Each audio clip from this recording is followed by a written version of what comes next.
The library looked tranquil enough as I entered it, and the Sibyl, if Sibyl she were, was seated snugly enough in an easy chair at the chimney corner. She had on a red cloak and a black bonnet, or rather, a broad-brimmed gypsy hat, tied down with a striped handkerchief under her chin. An extinguished candle stood on the table. She was bending over the fire, and seemed reading in a little black book, like a prayer book. By the light of the blaze, she muttered the words to herself, as most old women do, while she read. She did not desist immediately on my entrance. It appeared she wished to finish a paragraph. I stood on the rug and warmed my hands, which were rather cold with sitting at a distance from the drawing-room fire. I felt now as composed as ever I did in my life. There was nothing indeed in the gypsy's appearance to trouble one's calm.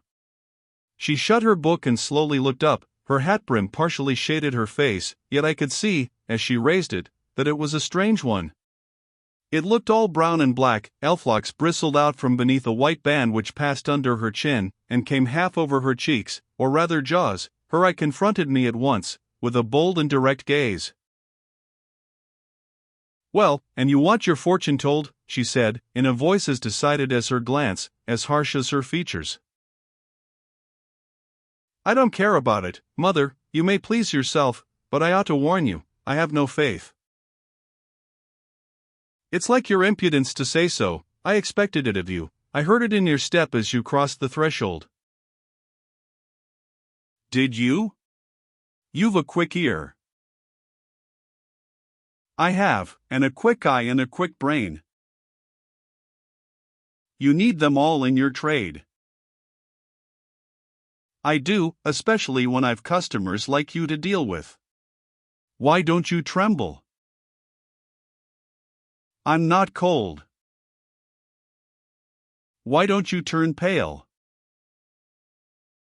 "I am not sick." "Why don't you consult my art?" "I'm not silly." The old crone nitchered a laugh under her bonnet and bandage. She then drew out a short black pipe, and lighting it began to smoke. Having indulged a while in this sedative, she raised her bent body, took the pipe from her lips, and while gazing steadily at the fire, said very deliberately, "You are cold, you are sick, and you are silly." "Prove it," I rejoined. "I will, in few words. You are cold, because you are alone, no contact strikes the fire from you that is in you.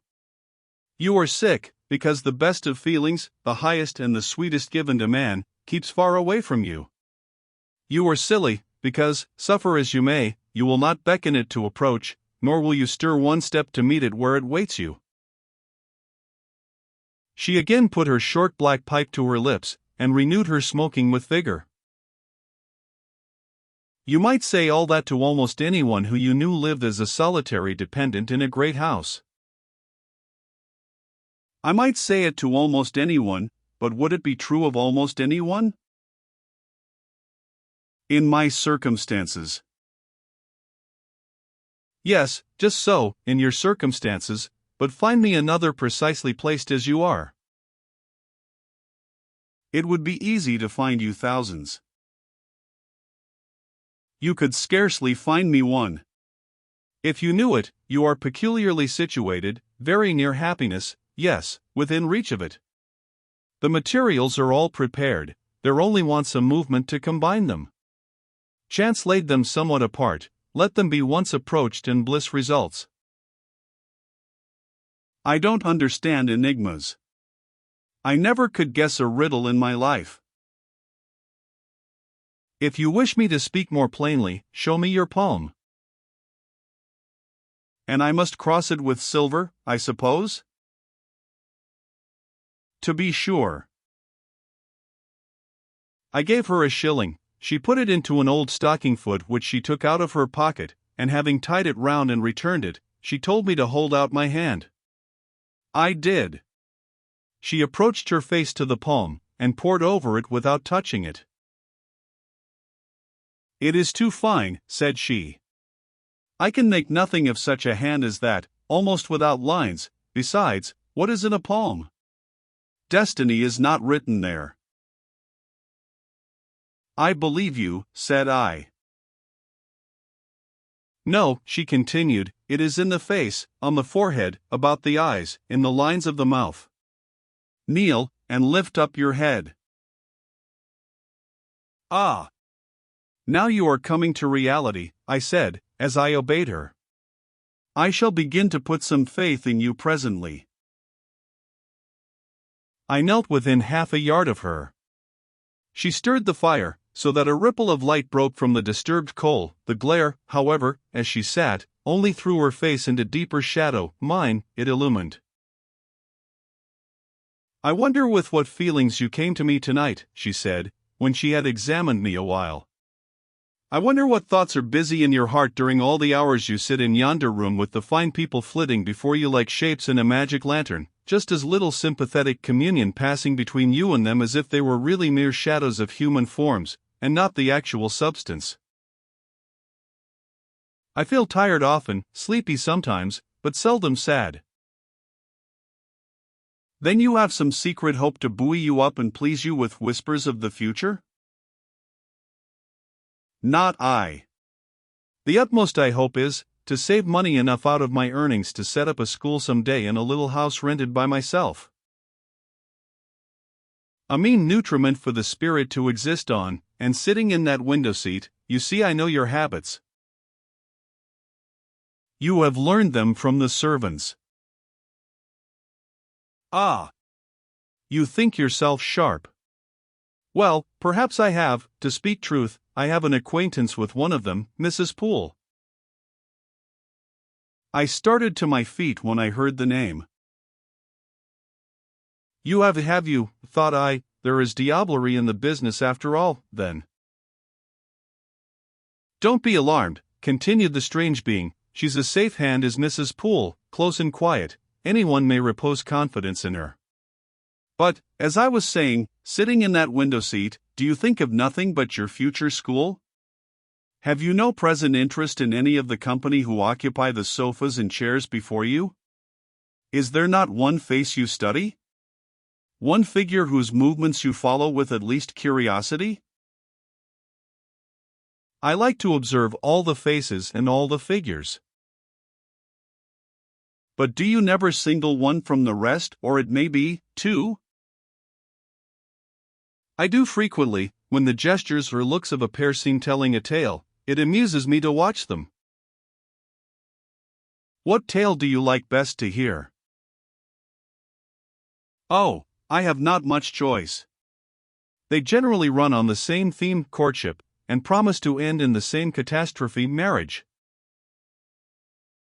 And do you like that monotonous theme? Positively, I don't care about it. It is nothing to me. Nothing to you? When a lady, young and full of life and health, charming with beauty and endowed with the gifts of rank and fortune, sits and smiles in the eyes of a gentleman you. I what? You know, and perhaps think well of. I don't know the gentleman here.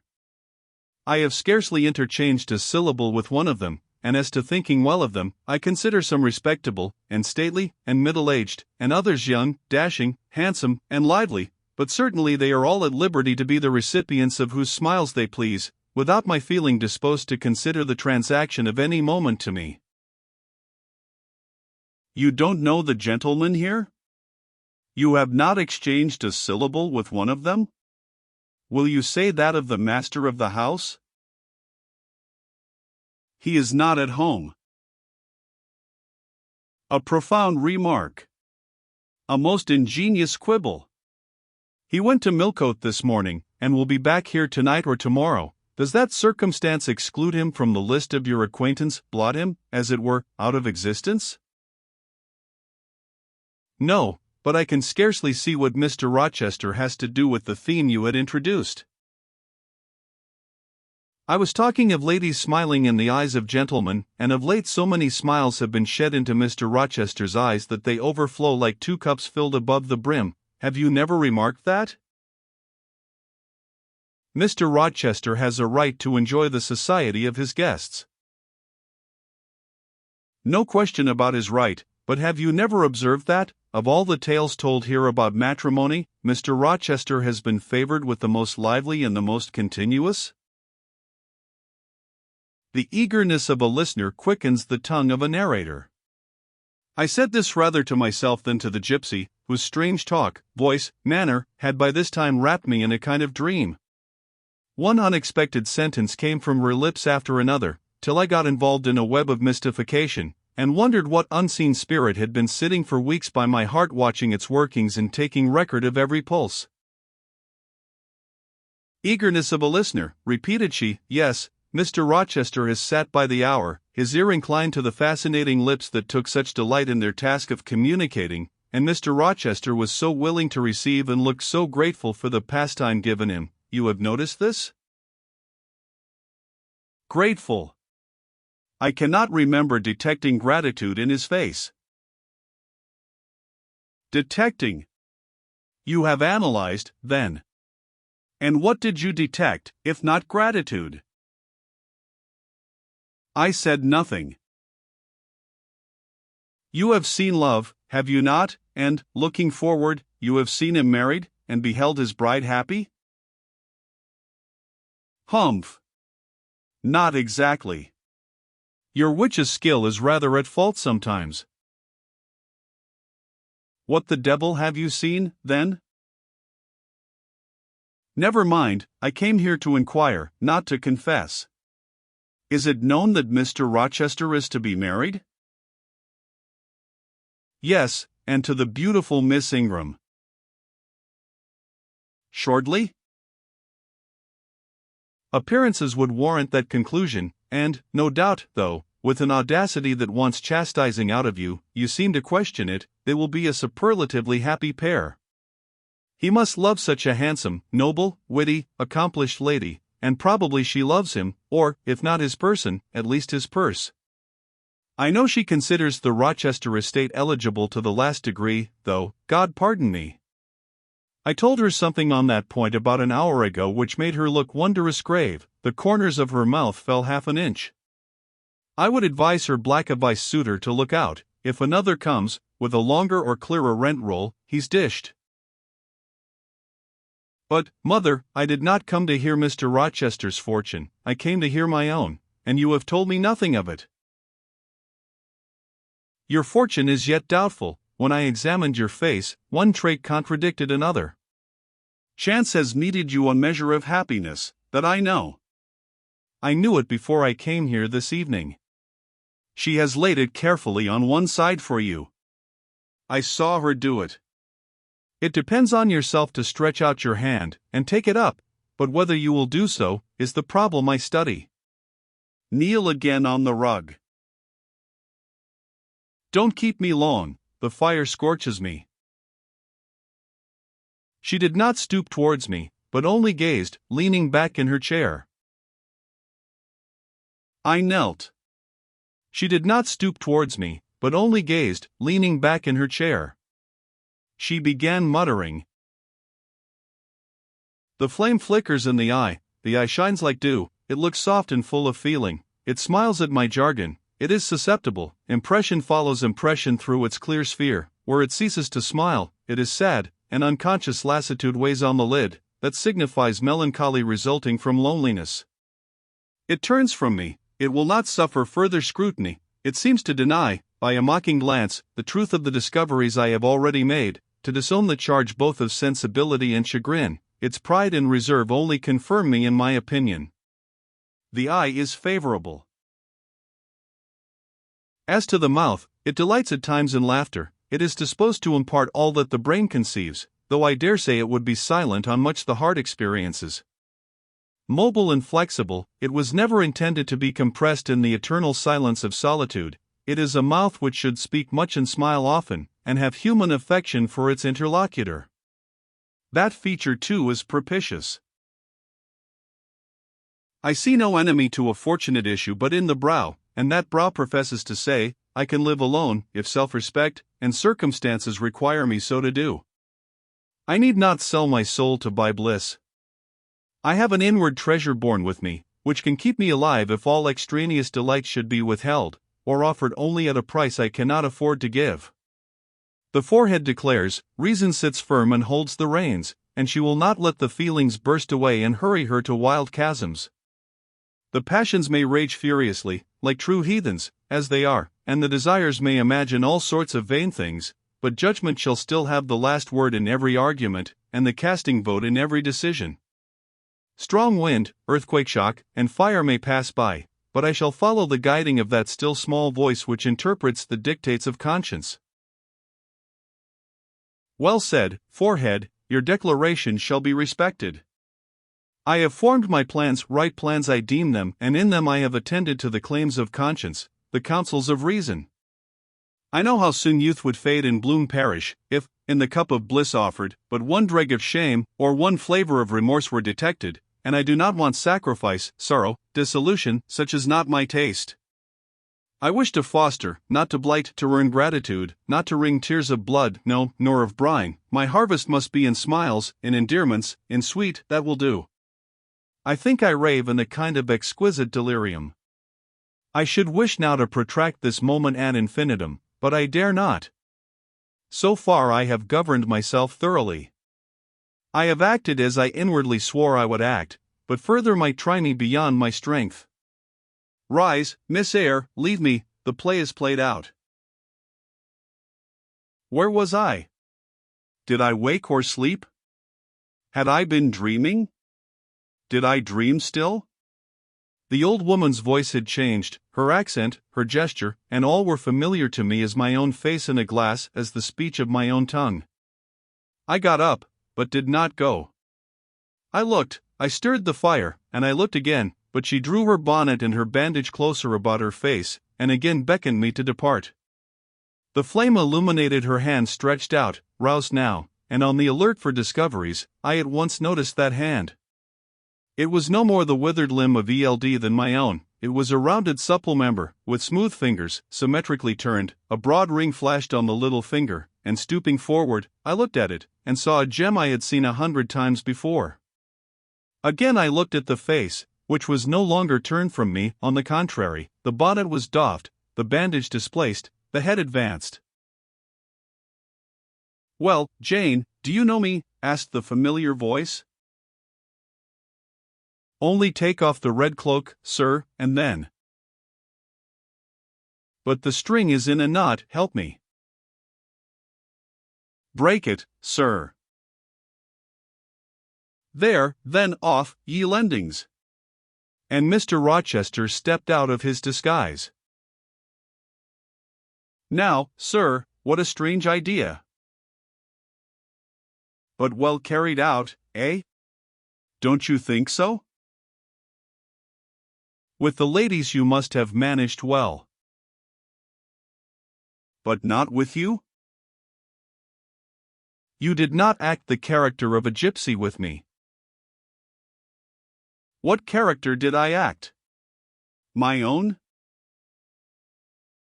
No, some unaccountable one. In short, I believe you have been trying to draw me out or in, you have been talking nonsense to make me talk nonsense. It is scarcely fair, sir. Do you forgive me, Jane? I cannot tell till I have thought it all over. If, on reflection, I find I have fallen into no great absurdity, I shall try to forgive you, but it was not right. Oh, you have been very correct, very careful, very sensible. I reflected, and thought, on the whole, I had.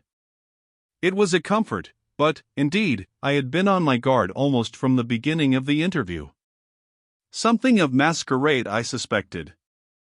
I knew gypsies and fortune-tellers did not express themselves as this seeming old woman had expressed herself, besides I had noted her feigned voice, her anxiety to conceal her features. But my mind had been running on Grace Poole, that living enigma, that mystery of mysteries, as I considered her. I had never thought of Mr. Rochester. Well, said he, what are you musing about? What does that grave smile signify? Wonder and self-congratulation, sir. I have your permission to retire now, I suppose?